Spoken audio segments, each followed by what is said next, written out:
All right, Andy Stevens is the Grassroots North Carolina Director of Local Government Affairs. He's been active in North Carolina gun rights activities for many years. He's an Army veteran and a graduate of the United States Military Academy at West Point. At Grassroots, he appears before the North Carolina Legislature, county commissions, and city and town councils defending and advancing our gun rights across the state.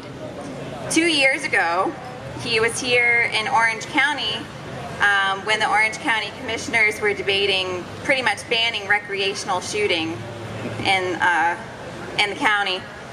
He currently resides in King, North Carolina, so please give a warm welcome to Andy Stevens.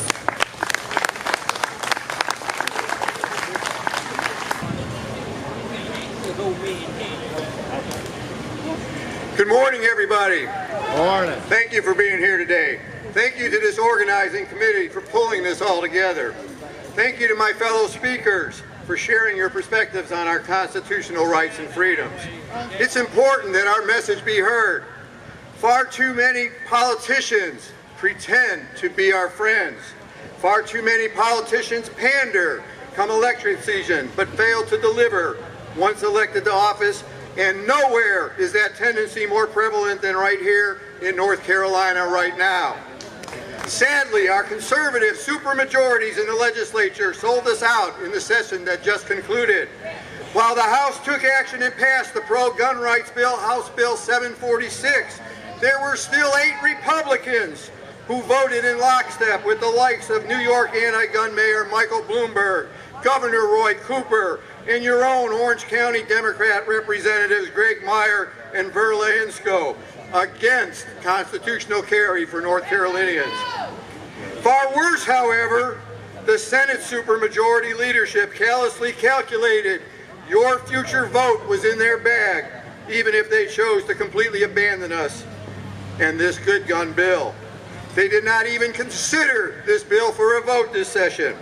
We can only conclude they said in their back rooms, congratulating themselves, why bother? For who else do we have to vote for? Fool me once, shame on you. Fool me twice, shame on me. Politicians who merely pander to our desires during campaigns with no intention to actually act and advance gun rights for all must be turned out of office. North Carolina has a license plate that boasts we are first in freedom. Are we really?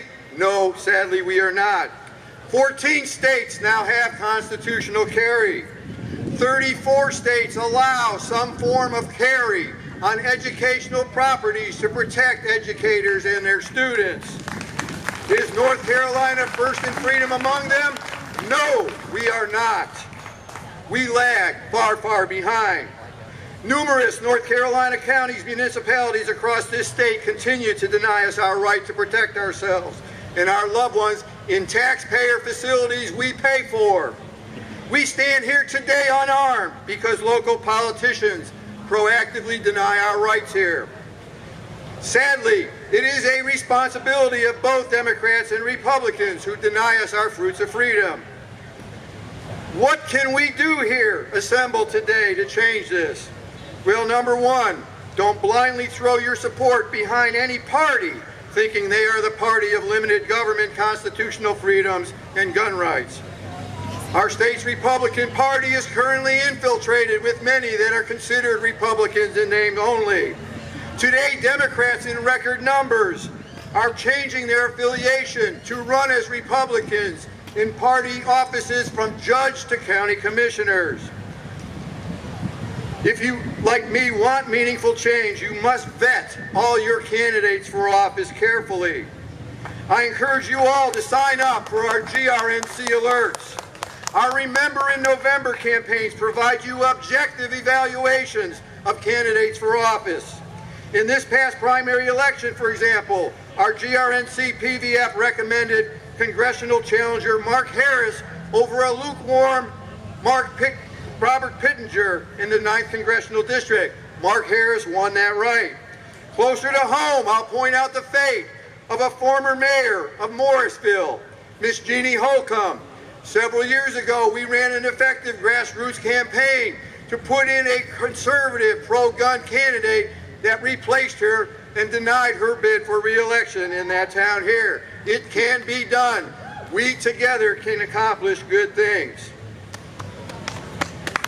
Join us, support us, work with us, and make your vote count this November. Let's rock the political class on their heels. Finally, I would ask each and every one of you to get involved in your local communities. As Tyler said, demand from your commission here in Orange County that they take these signs down.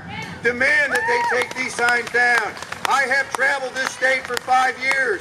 As he said, in Rockingham County, it took us 14 months, but we got the job done. Why? Because people got together and demanded their government work for them and not the other way around. Very important. Today, our political enemies are prepared to strip us of our rights. They are prepared to muzzle our voices. They subject us to the whims of tyrannical government.